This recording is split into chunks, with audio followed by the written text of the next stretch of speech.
বিমানে করে ইসলামাবাদে নামার পর থেকেই যেন হাত নিষ্পিস করছিল তাসকিন শরীফুলদের। কারণ আর কিছুই নয়, জানা গেছে রাওয়ালপিন্ডির উইকেটে থাকবে ঘাসের আধিক্য, সেটা কাজে লাগিয়ে প্রতিপক্ষ ব্যাটারদের তুলোধুনো করতে মরিয়া টাইগারদের পেস ইউনিট।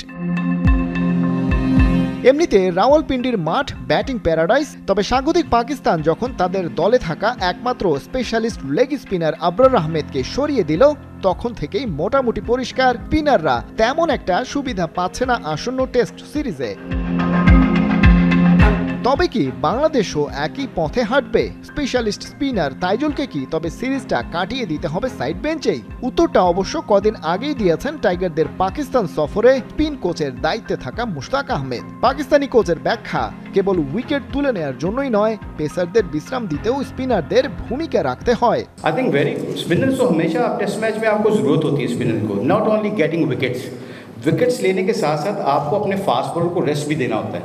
तो कहते हैं ना, एक एंड से कई दफ़ा आपको टेस्ट मैच का मतलब है, टेस्ट की प्लानिंग जो होती है उसका मतलब है कि एक एंड को आपको ड्राई करके अपने मेन स्ट्राइकर को रेस्ट देना होता है। স্পেশালিস্ট তাইজুলের সাথে টাইগার টেস্ট স্কোয়াডে স্পিন অপশন হিসেবে আছেন সাকিব আল হাসান আর মেহেদি মিরাজও। তবে জানা কথা, টাইগারদের মূল শক্তির জায়গা তাদের পেস অ্যাটাক। সেই সুবাদে দরকার হলে 4 পেসার নিয়েও একাদশ সাজাতে পারে টিম ম্যানেজমেন্ট। অপশন হিসেবে আছেন তাসকিন শরীফুল, নাহিদ রানা, হাসান মাহমুদ আর খালেদ আহমেদ। এর বাইরে বাংলাদেশ দলের দুশ্চিন্তার নাম ব্যাটিং। উইকেট যদি বোলারদের অনুকূলে না থাকে, তবে ব্যাটারদের খেলতে হবে লম্বা ইনিংস, আর এই জায়গাতেই নাজমুল শান্তদের রয়েছে বড় দুর্বলতা। টাইগার পেসাররা সেই দুর্বলতা কতটা পুষিয়ে দিতে পারবেন, সেটাই এখন বড় প্রশ্ন।